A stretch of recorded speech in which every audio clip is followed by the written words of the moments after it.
चैतन्यमन्वय विश्वं स्थापितं येन भूतले स्वयं रूपः कदा मह्यं ददाति स्वपदान्तिकम्।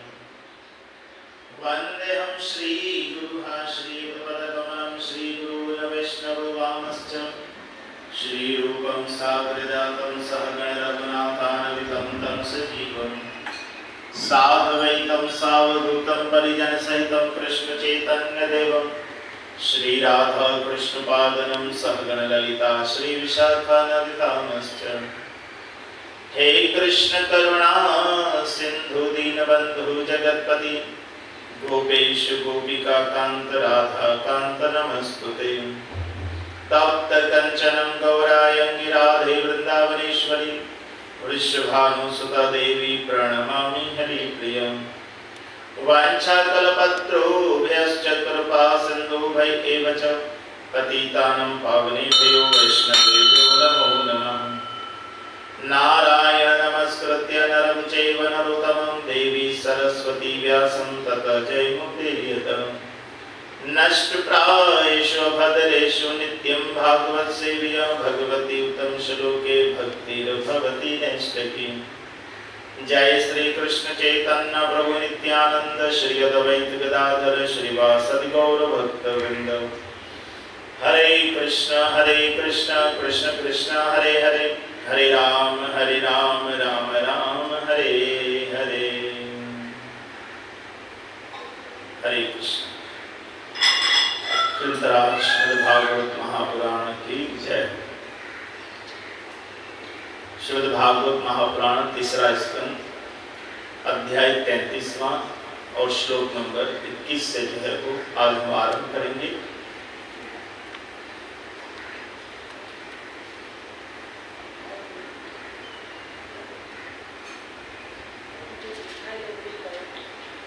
वनं प्रविजिते पतयो अपतय विरह आतुरा ज्ञात तत्त्वा अपि अभूत नष्टे वत्से गौ इव वत्सला।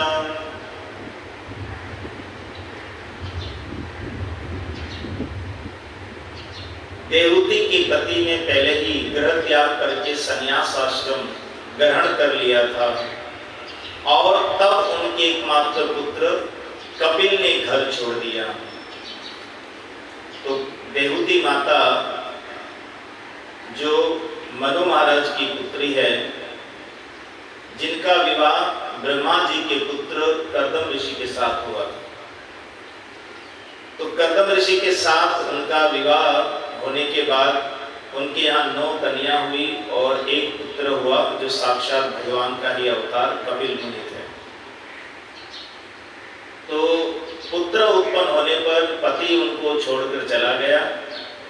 कर्दम ऋषि चले गए थे, संन्यास आश्रम स्वीकार कर लिया था उन्होंने। यद्यपि उन्हें इसके बाद अब उनका जो पुत्र है कपिल मुनि, वे जब बड़े हुए और जब उनसे उन्होंने दिव्य ज्ञान प्राप्त किया तो उन्होंने भी अपनी माता को छोड़ दिया। यद्यपि उन्हें जीवन था, मृत्यु के सारे सत्य ज्ञात थे और यद्यपि उनका हृदय सभी प्रकार के मन से रहित था, किंतु वे अपने पुत्र के जाने से इस तरह दुखी थी जिस प्रकार के बछड़े के मरने पर गाय दुखी होती है।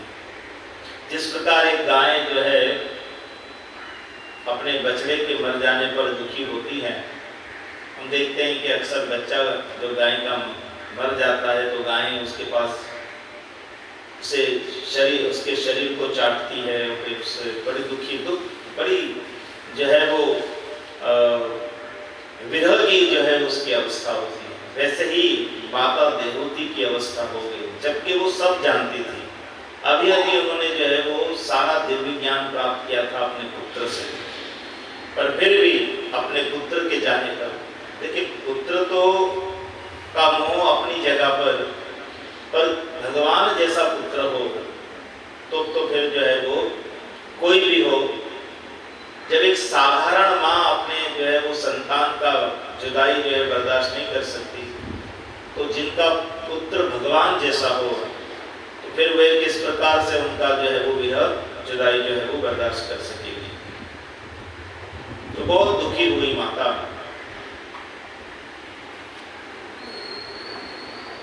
तमेव ध्यायति देवं पत्यं कपिलं हरिं बभुवा चरितो वत्स निसप्तः तादशे ग्रहे। हे विदुर, इस प्रकार अपने पुत्र भगवान कपिल देव का ध्यान करती हुई वे शीघ्र ही उत्तम ढंग से सजे अपने घर के प्रति अनासक्त हो उठी। माता देवती का जो घर था ये बड़ा ही शान शौकत वाला था, बड़ा ही सुंदर था। वो जो अपने पुत्र से यानी भगवान से उन्होंने ज्ञान प्राप्त किया था, उसके बल पर उन्होंने संसार के अपने घर के प्रति जो भी साजो सामान था उसके प्रति वो जो है वो अनासक्त का मतलब है अभी उसको कोई लगाव नहीं, सारे लगाव को जो है वो उन्होंने त्याग दिया। ध्यायति भगवत रूपम यदा आह ध्यान गोचरम सुतः प्रसन्न वदनम समस्त व्यस्त चिंतयम्। तत्पश्चात निरंतर हंस मुख अपने पुत्र भगवान कपिल देव से अत्यंत उत्सुकता पूर्वक एवं विस्तार पूर्वक सुनकर देवती परमेश्वर के विष्णु स्वरूप का ध्यान निरंतर ध्यान करने लगी। माता देवती ने भगवान अपने जो पुत्र है उनसे कपिल मुनि से जो सुना, उनके द्वारा जो है उन्होंने अब भगवान विष्णु के स्वरूप का ध्यान करने लगे। भगवत गीता में भी भगवान ने अपने स्वरूप का ही ध्यान करने के बारे में हम सबको बताया है। तस्मात् तत् सर्वेषु कालेषु सर्वेषु। ये जो श्लोक है भगवत गीता का, जिसमें भगवान ने अर्जुन को कहा कि तुम अपने कर्तव्य को भी निभाओ, पर ये सब करते हुए मुझे याद रखो, मेरा ध्यान करते रहो। हमारा ये काम ये है कि भाई देखिए, जो धर्म के अंदर हमको ये भी सिखाया जाता है, ये भी बताया जाता है कि भाई अपने कर्तव्य का पालन करना सबसे बड़ा धर्म है। अब हर कोई जो है वो क्या कर रहा है, फिर इस हिसाब से हर कोई जो है वो अपनी जिम्मेदारियां अच्छी तरह से निभा रहा है, और यही सबसे बड़ा धर्म ये धर्म है, इसमें कोई शक की बात नहीं। पर ये शरीर से संबंधित धर्म है, इसका जो संबंध है वो शरीर से, और आत्मा का जो संबंध परमात्मा सा है वे है भगवान का ध्यान और भक्ति। तो जब मनुष्य जो है वो इस विधि को नहीं अपनाएगा, तब तक जो है वो उस विधि में क्या होगा, कर्तव्य पालन धर्म का जो वो पालन करेगा तो उसमें जो है वो उसको उच्च लोगों की प्राप्ति होगी, वे बहुत सारा सुख भी प्राप्त कर सकता है, अच्छा जन्म भी प्राप्त कर सकता है, पर इस संसार के चक्रव्यूह से जो है वो मुक्त नहीं हो सकता है। तो अगर हम सब चाहते हैं कि भाई इस संसार के चक्रव्यूह से भी जो है वो हमारी मुक्ति हो और हम भगवान के पास दोबारा से जो है वो चले जाएं, लौट कर चले जाएं, तो इसलिए जो है वो हमें आगे का जो है वो ज्ञान होना चाहिए।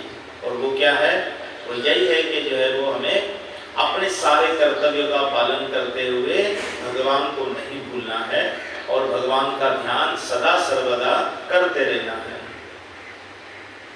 जिस देश में, जिस भेष में, जिस वेश में रहो, राधा रमण राधा रमण राधा रमण कहो। हमारी क्या भाषा है, हम किस वेश में रहते हैं, किस देश में रहते हैं, इससे कोई फर्क नहीं पड़ता है, पर हम हर हाल में जो है वो भगवत चिंतन, भगवान का सिमरन, इसको कभी भी जो है वो हमें नहीं भूलना चाहिए। भक्ति प्रवाह योगेन वैराग्येण बलीयसा युक्त अनुष्ठान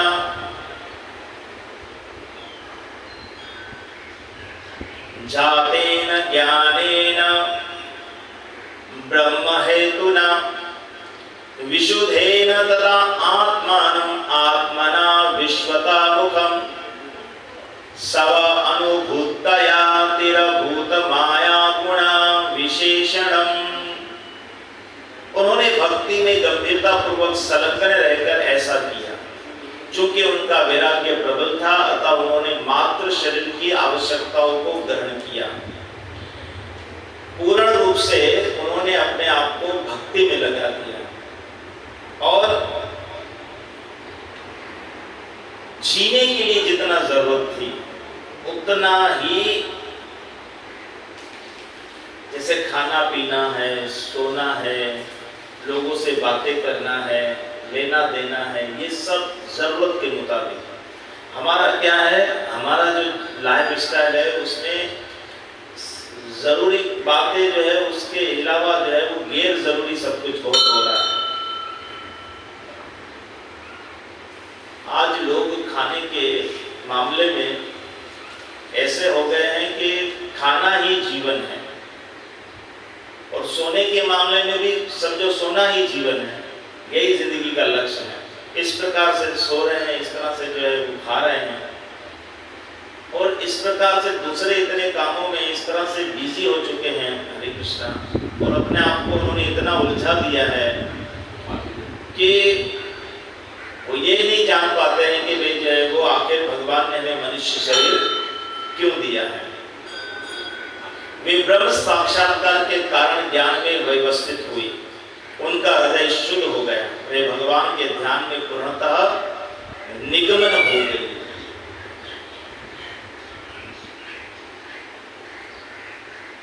उन्होंने अपने आप को अपने ही भीतर में जो है वो इस प्रकार ध्यान में मग्न कर दिया कि वे अपने जो शरीर का भाव है कि मैं ये शरीर हूं, इससे ऊपर उठ गई हो, और वे भगवान के ध्यान में पूरी तरह से निगमन का मतलब है पूरी तरह से खो जाना, गुम हो जाना। कभी कभी हम कुछ लोगों को देखते हैं, हम उनसे बातें कर रहे होते हैं लेकिन उनका ध्यान हमारी तरफ नहीं होता, उनका ध्यान कहीं और होता है। फिर जब हम उनको कहते हैं तो फिर वो हमें कहते हैं सॉरी मैंने आपको सुना नहीं, मैं तो वो कहीं और, ऐसा निगमन होना। तो भगवान के ध्यान में जो है वो इस प्रकार से जो है वो माता देवहूति निगमन हो गई, इतना जो है वो तन्मय हो गई, सब कुछ भूल गई, और प्रकृति के गुणों से उत्पन्न सारी दुर्भावनाएं समाप्त हो गई। और उनके अंदर जो भी हमारे अंदर जो दुर्भावनाएं, हकीकत में हमारी जो दुर्भावनाएं जितनी भी है वे विचार पर जो है वो केंद्रित है, विचार पर ही वे केंद्रित है, और विचार ध्यान पर है। विचार जो है वो ध्यान पर जो है वो डिपेंडेंट है। जैसा जैसा जिस प्रकार का हमारा ध्यान, जहां जहां हमारा ध्यान जाएगा तो वैसे विचार बनेंगे और वैसे ही फिर भाव बनेंगे। तो इस प्रकार से जो है वो जितना हम भगवान का ध्यान करेंगे, हरे कृष्ण कृष्ण कृष्ण हरे हरे, हरे राम राम राम, इतना ही हमारे विचार शुद्ध होंगे और हमारा भाव भी शुद्ध होगा। तो यहाँ पर जो अंतिम जो बात उन्होंने कही, दुर्भावना है, यानी बुरी जो भावनाएं हैं वे भगवान के ध्यान से ही क्या हो सकती है, खत्म हो सकती है। जैसे माता देवहूति के बारे में बताया जाता है। तो यही एक तरीका ऐसा है जिससे कि जो है वो हम अपने मन पर भी जीत प्राप्त कर सकते हैं। ब्रह्मणि अवस्थिता मति भगवती आत्म संशये निवृत्त जीव आपातित्वात् क्षीण कलेश आपत निवृत्ति। उनका मन भगवान में पूर्णतः निगमन हो गया और उन्हें स्वतः निराकार ब्रह्म का बोध हो गया। ब्रह्म सिद्ध आत्मा के रूप में वे भौतिक जीवन बोध की उपाधियों से मुक्त हो गई। इस प्रकार उनके सारे कलेश मिट गए और उन्हें दिव्य आनंद प्राप्त हुआ। ऊंची अवस्था के विषय में जो है वो यहाँ बताया जा रहा है कि माता जी जो है देवहूति को वो कौन सा जो है वो पद प्राप्त हो गया, यानी वे आनंद ही आनंद जहां पर है, वहां किसी प्रकार का कोई जो है वो दुख कलेश यानी टेंशन नाम की कोई चीज नहीं है। वो जाकर नहीं, यहीं पर है, यहीं पर जीवित ही है, पर भीतर ही भीतर जब उन्होंने भगवान का ऐसा ध्यान किया, दुर्भावनाएं उनकी नष्ट हो गई, और जब वो पूरी तरह से भगवान के ध्यान में निगमन हो गई तो उनको निराकार ब्रह्म का बोध हो गया। यानी ये जो जीवात्मा है, एक प्रकार से अगर इसके बारे में अगर विचार किया जाए तो भगवान को भी निराकार बोला गया है। ठीक है, अभी जो आकार जो है, जैसे हम अपनी पहचान इस शरीर से करते हैं, यानी ये आकार है। हम अगर बिल्ली के शरीर में जाएंगे तो हमारा आकार वो माना जाएगा, कौवे के शरीर में जाएंगे तो वो आकार माना जाएगा, वैसा वैसा आकार है। जैसे आत्मा के विषय में बताया कि उसे कोई काट नहीं सकता, कोई शस्त्र, पानी गीला नहीं कर सकता, हवा सुखा नहीं सकती, अग्नि जला नहीं सकती, वायु सुखा नहीं सकता। ये ऐसी है ये जीवात्मा। तो इससे हमें क्या पता चलता है कि उस आत्मा का जो है वो हकीकत में कोई रूप अपना नहीं। हम जब आगे जाएंगे तो हमें पता चलेगा कि आत्मा का अपना स्वरूप है। लेकिन अगर हम जो है भगवत गीता के श्लोकों पर अगर ध्यान करेंगे तो हमें ये पता चलेगा, तो अपने स्वरूप की असली पहचान ही निराकार का बोध है।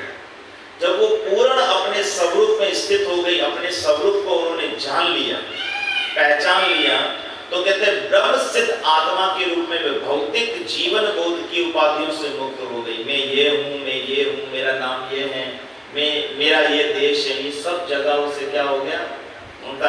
अभी हमारा दिमाग जो है ना इन सब चीजों से भरा पड़ा है।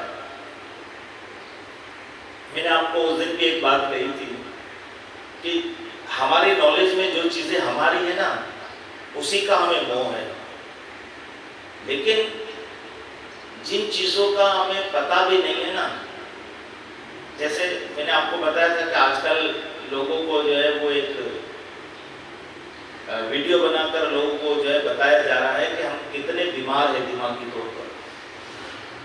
तो क्या करता है, जैसे कोई बेंच में कोई ऐसा बैठा हुआ है, कोई एक आदमी जो है वो लोग मजाक करने के लिए उनके पीछे से आते हैं और समझो मोबाइल है, पैसे से भरा हुआ बैग है, वो उसके पीछे की साइड रखते हैं, उसके पाँव के पास। अब उसको उसने देखा नहीं, उसको पता ही नहीं, और उसका है भी नहीं। पहली बात उसका है नहीं, उसे पता नहीं। अब वही आदमी फिर उसके सामने से यूं गुजरता है, उसके पास रुकता है और उसके पाँव के पास से वो चीज उठाता है, यूं देखता है और जाता बंदा तो वो उठता है और कहता है इधर लाओ, ये मेरी है, जबकि उसको पता है कि मेरी नहीं। उसको ये पता भी नहीं था कि ये यहाँ पर पड़ा हुआ है, लेकिन फौरन उसके पाँव के पास से किसी ने उठाया, तो फौरन उसको वो रोकता है और क्या कहता है, ये दिमागी बीमारी है। ये क्या है, एक प्रकार जो है उसका तो मोह है ही, पर ये दुर्योधन की वृत्ति है। किसकी वृत्ति है? ये दुर्योधन की वृत्ति है। देखो दुर्योधन का जो उसका अपना था ना, उसके प्रति तो चलो उसका हक था, लेकिन जो उसका अपना नहीं था वो भी वो चाह रहा था कि भाई ये सब मेरा है और मैं पांडवों को क्या नहीं दूंगा, एक सुई बराबर भी जमीन। ऐसा मोह जो है, वैसे मोह ने फिर जो है वो उसको पूरे, जैसे कहते हैं कि रावण जो था वे भी मोह में था, पर वहां काम प्रधान था। वहां पर क्या प्रधान था? काम प्रधान था। माता सीता पर उसकी कुदृष्टि थी और उसी कारण से पूरे ही असुर कुल का नाश हुआ, एक के कारण। यहाँ दुर्योधन क्या था? लोभी था, मोह उसके अंदर बहुत था, और इसी लोभ और मोह के कारण और अहंकार बहुत था, वो भी था। रावण भी इसी प्रकार से था। इसके इस एक के कारण, वहां एक के कारण भी सर्वनाश हुआ और यहाँ भी एक के कारण सर्वनाश हो गया। तो ये दुर्गति को प्राप्त जो है वो मनुष्य होता है जब इस प्रकार का मोह उसके अंदर हो जाता है। इस प्रकार यहाँ पर बताते हैं हमें जो ये है ना, ये मेरा है, मैं ये हूँ, इन सब चीजों से वे ये गंदगी से जो है ना पवित्र हो गई माता देवहूति। क्या करने से? भगवान का चिंतन करने से। और देखो भगवान का जो चिंतन है ना वे मन से ही किया जाता है। बाकी साधन है, साधन सरिये है, बाकी साधन है। माला करना, माला हमारे लिए बहुत जरूरी है। माला मुझसे लड़ पड़ी तो क्यों बिसरे मोए। एक किसी ने सुन लिया कि भाई कोई बोल रहा है कि भाई ध्यान चिंतन मन से होता है, ये माला वाला से नहीं होता है। माला तो करने फिरे, जिबिया फिरे मुकमाई, मनवा तो 14 घूमे, ये तो सिमरन नहीं। तो ऐसा किसी ने बोल दिया तो किसी भगत ने माला छोड़ दी। फिर माला ने जो है बोला, माला ने उस भगत को बोला कि भाई माला मुझसे लड़ पड़ी तू क्यों बिसरे मोए, तू क्यों मुझे छोड़ रहा है। माला मुझसे लड़ पड़ी तू क्यों बिसरे मोए, बिना शस्त्र के सुरमा लड़त न देखियो कोई। कोई भी बहादुर है वो हथियार के बिना तो लड़ता नहीं है। मतलब मैं तो तुम्हारा हथियार हूँ, तुमने मुझे क्यों छोड़ दिया। तो माला तो जो है वो बेसिक चीज है, लेकिन बेसिक जो है वो ये है कि भाई उसके द्वारा हम अपने मन को लगा रहे हैं भगवान के ध्यान। अभी क्या है कि भाई माला तो कर में फिरे, कर मतलब हाथ में घूम रही है, जिबिया फिरे मुकमाई, जबान तो अंदर घूम रही है, लेकिन जिसको ध्यान करना है वो तो 14 लोकों में घूम रहा है। इधर का भी ध्यान कर रहा है, उधर का भी ध्यान कर रहा है। माला इधर और ये देख रहे हैं लोग, ये कर रहे हैं, तो ये फिर कहां से जो है तो ये ध्यान नहीं करो ऐसे। इस प्रकार से जो है वो बेसिक जो है वो करना किसको है? मन को करना है, हृदय से जो है वो करना है।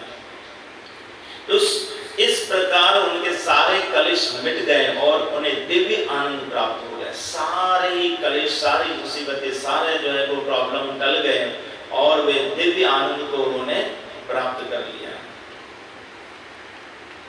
माता देवहूति बड़ी भाग्यवान है।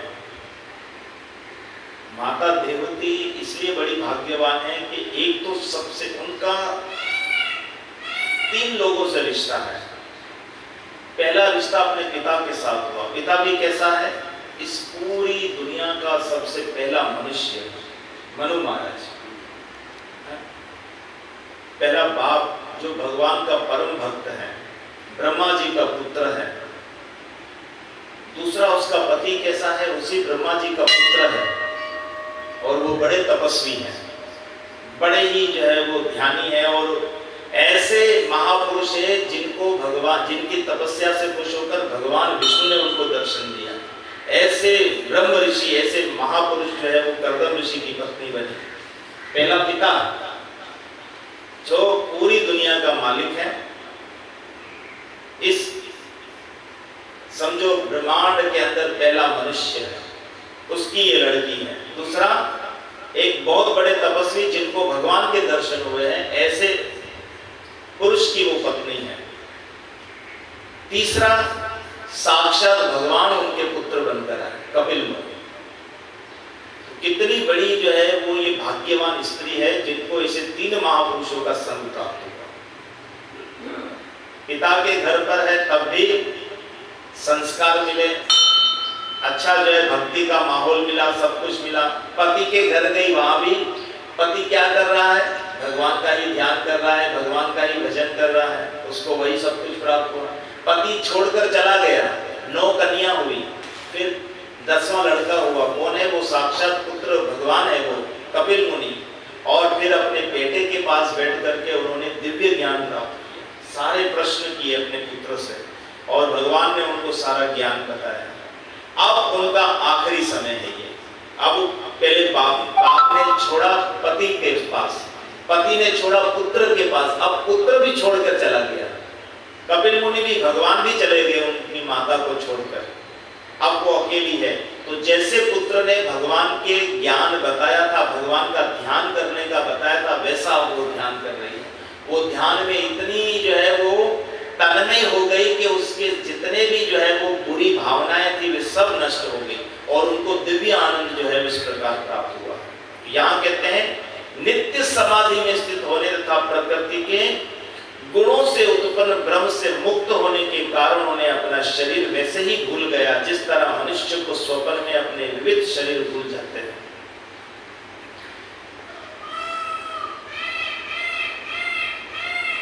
ऐसा हो पाना बहुत मुश्किल है।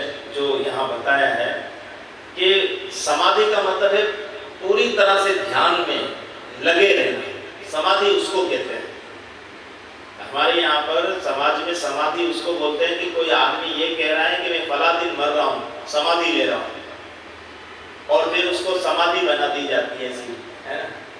ये समाधि नहीं होती। समाधि का मतलब है वो जी रहा है लेकिन भगवान के ध्यान में इतना तन्मय है कि बाहर की सुध नहीं है उसको, कौन आ रहा है कौन जा रहा है, मुझे खाना है कि नहीं खाना है, मुझे सोने का टाइम हो रहा है, ये सब भूल जाता है। यहाँ कहते हैं कि उनको अपने शरीर की जो है सुधि नहीं रही, वो अपने शरीर को भी भूल गई। जैसे मनुष्य जो है सपने में जो है कुछ देखता है ना, सपने में कुछ देखता है तो वहां पे ऐसी बात होती है, कुछ ऐसा होता है तो वो बड़ा डर जाता है, फिर जाग जाता है। लेकिन जब जाग जाता है ना तो फिर देखता है तो सपना था, तो फिर उसको डर नहीं लगता, वो सब भूल जाता है। ऐसे ही माता देवहूति अपने शरीर को भूल गई।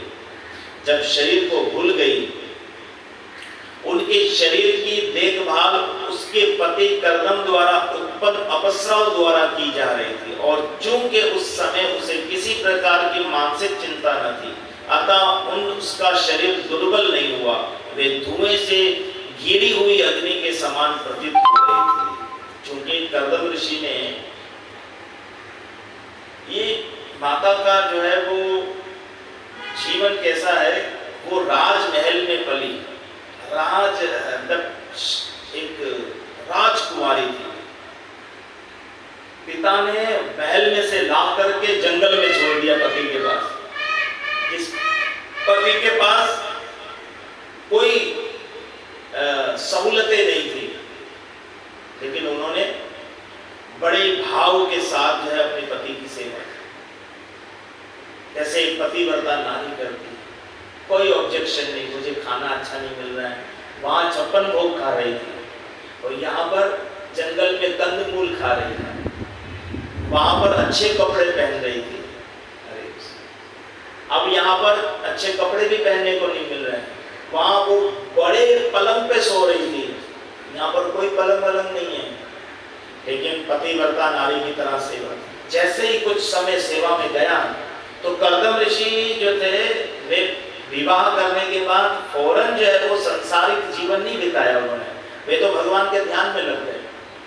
कुछ दिनों के बाद, कुछ महीनों के बाद समझो उनको ये ध्यान आया, अरे मैंने विवाह किया है, ये मेरी पत्नी है और ये तो बहुत बड़ी राजकुमारी है, इसको यहाँ मैंने कोई सहूलत कोई ऐशो आराम नहीं दिया, पर फिर भी इसने बड़े दिल से क्या किया, मेरी सेवा की, इसलिए इसको कुछ देना चाहिए। अपनी पत्नी को पूछा क्या चाहिए तुम, मैं तुमसे बहुत खुश हूं। उसने कहा मुझे क्या चाहिए, एक जो विवाहित स्त्री जो है अपने पति से जो चाहती है बस मेरी वो चाहे, दूसरा कुछ नहीं। कर्दम ऋषि ने कहा तुमने बहुत मेरी जो है दिल से सेवा की है, एक जैसे पत्नी जो है वो एक पतिव्रता नारी करती है तुमने किया है, इसलिए मैं तुम्हें उसका फल देता हूँ, चिंता मत करो। उन्होंने अपने योग बल से एक ऐसा बहुत बड़ा महल जो आसमान में उड़ने वाला, पीछे कथा चली थी, जो आसमान में उड़ने वाला है, इतना बड़ा महल, कहते हैं एक बहुत बड़ा शहरी महल जिसमें बहुत बड़े, जिसमें झरने भी हैं, बाग बगीचे भी हैं, ऐसा बनाया। और फिर अपनी पत्नी को कहा ये जो सरोवर है बिंदु सरोवर, इसमें तुम स्नान करो। जैसे ही वो स्नान करने गई तो अंदर बहुत सारी जो है वो अप्सराएं लड़कियां थी, उन्होंने उनको नीचे लेके गई और उनका श्रृंगार किया, क्योंकि पिता के घर से जब वो आई थी ना तब तो राजकुमारी थी, लेकिन अब वो राजकुमारी नहीं रही, क्योंकि उसका शरीर क्या हो गया, दुबला पतला हो गया, शैम्पू नहीं मिल रहा था, अच्छा साबुन नहीं मिल रहा था, तो शरीर पूरा बिल्कुल जर्जर हो गया था। लेकिन जैसे ही उसके पति ने उसमें स्नान करने को बोला, तो जो अप्सराएं थी उनको ऐसा स्नान आदि करवाया, ऐसा श्रृंगार किया, जैसे अपने पिता के घर से आई थी वैसे बन गई।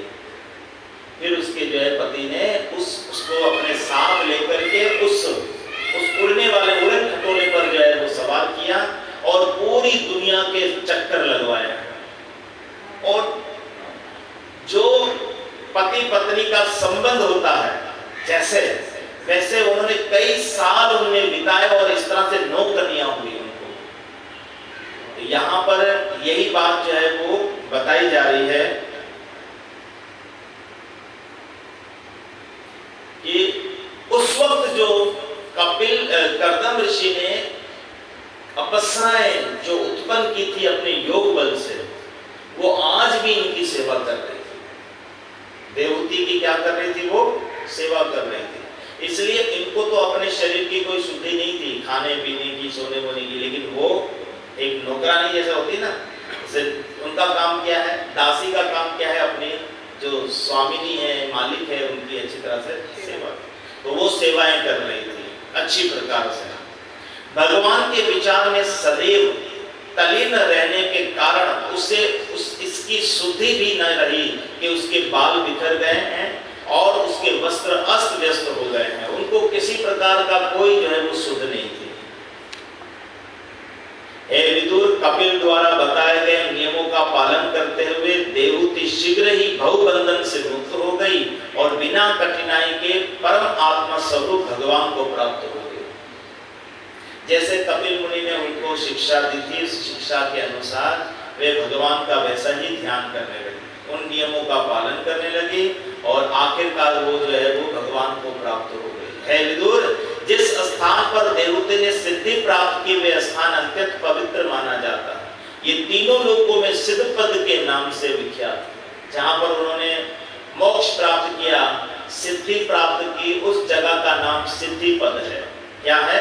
सिद्धि पद। और आज भी तीनों लोकों के अंदर उस स्थान को एक तीर्थ स्थान के समान पवित्र जो है वो माना जाता है।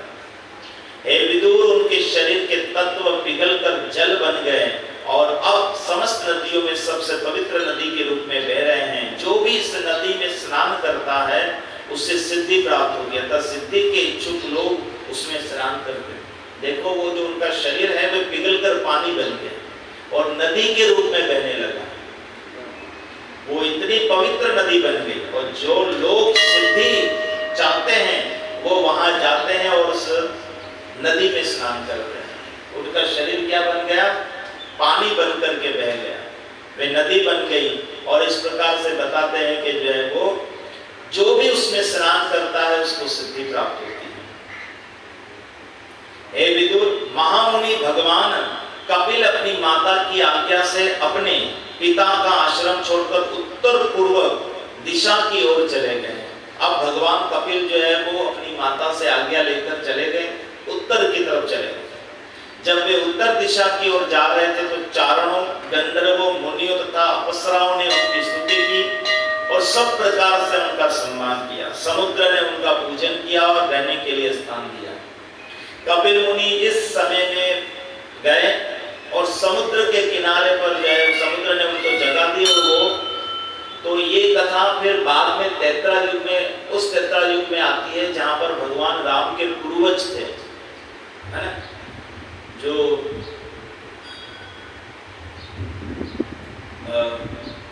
भगवान राम के पूर्वज थे, उनके बेटे थे बहुत सारे। वो जो है वो राजा जो थे वो यज्ञ कर रहे थे और यज्ञ में से घोड़ा चोरी हो गया। इंद्र ने घोड़ा चोरी करके कपिल भगवान के पास रख दिया। और फिर जब घोड़ा चोरी हो गया तो इन्होंने अपने बेटे को कहा, जाओ बच्चों घोड़ा ढूंढो। वो बहुत सारे थे, बहुत शक्तिशाली थे। उन्होंने अपने इन नाखूनों से जो है ना क्या किया, जमीन को खोद दिया और देखा तो वहां जाकर जब कपिल मुनि के पास पहुंचे तो वहां घोड़ा बंधा था। कपिल मुनि क्या थे? भगवान के ध्यान में थे, उनको तो पता भी नहीं है क्या हो रहा है। तो इन लोगों ने उनको चोर मान करके उनको मारना शुरू कर दिया। कपिल मुनि जो। और फिर कपिल मुनि ने जब आंखें खोली तो उनकी योग अग्नि से जो है वो सारे जलकर भस्म हो गए। तो कपिल मुनि जहां गए वो ये स्थान है जहां हम भगवान रामायण की कथा में ये सुनते हैं। ये कथा कहां हम सुनते हैं? रामायण के अंदर भगीरथ कथा में सुनते हैं कि भगीरथ गंगा को क्यों लेके आया, क्योंकि वो सारे जितने थे ना उनके पूर्वज वो सारे इस तरह जलकर भस्म हो गया, उनको उनकी अधोगति हुई थी। एक संत एक ऋषि के जो है वो श्राप से मरे थे, तो उनका उद्धार करना था, इसलिए सबने जो राजा दिलीप ने बहुत सारे राजाओं ने तपस्या की माता गंगा की, लेकिन कोई कामयाब नहीं हुआ। भगीरथ था जो कामयाब हुआ और इस प्रकार से माता गंगा यहाँ नीचे आई। तो कपिल मुनि जिस जगह पर उन सबको जलाया था वो यहाँ बताया गया है कि ये समुद्र के यहाँ पर जो है कपिल मुनि गए और समुद्र ने उनको स्थान दिया और वो वहां रहने लगे। आज भी कपिल मुनि तीनों लोगों के बद जीवों के उद्धार हेतु वहां समाधिस्थ है और सांख्य दर्शन के समस्त आचार्य उनकी पूजा करते हैं।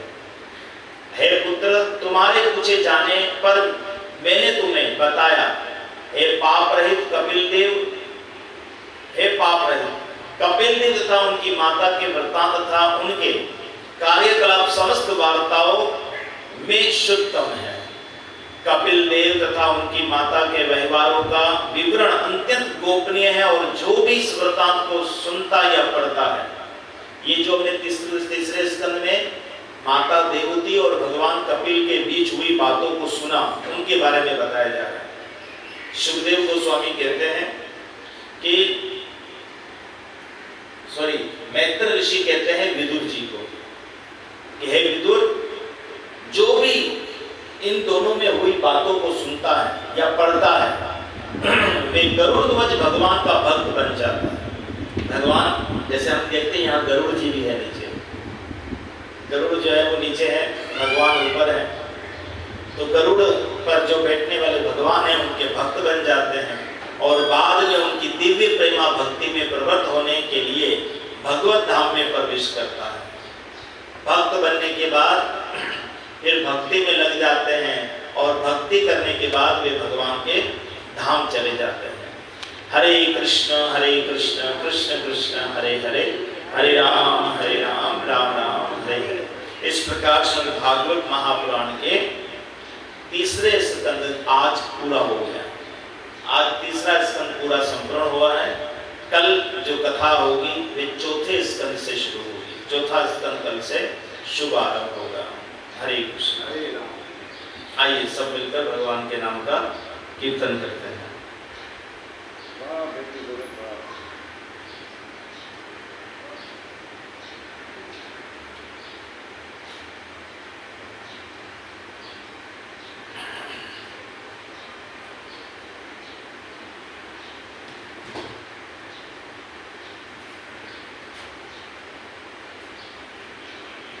अच्युतं केशवं कृष्ण दामोदरं, अच्युतं केशवं कृष्ण दामोदरं, अच्युतं केशवं कृष्ण दामोदरं,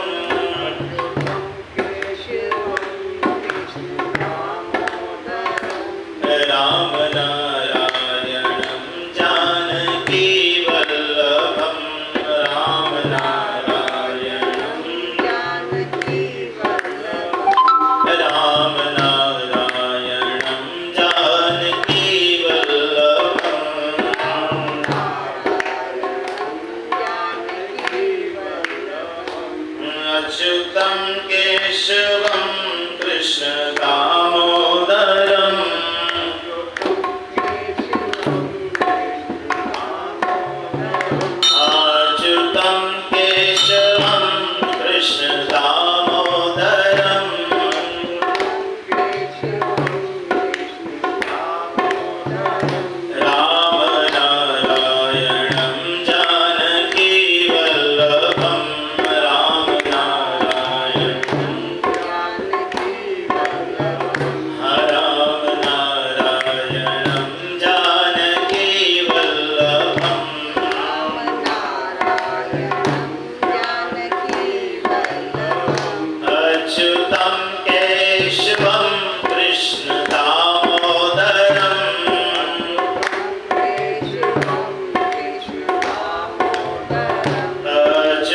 अच्युतं केशवं कृष्ण दामोदरं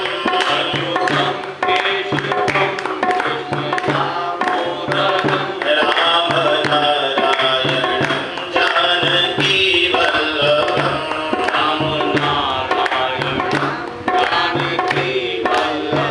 ओ राम नारायणं जानकी वल्लभं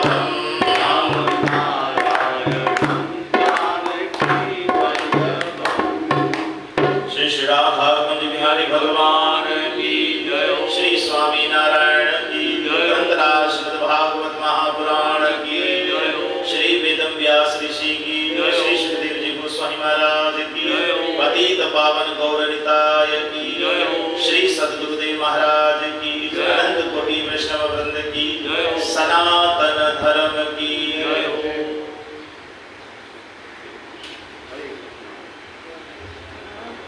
धन्यवाद जयराम बाबू आपको।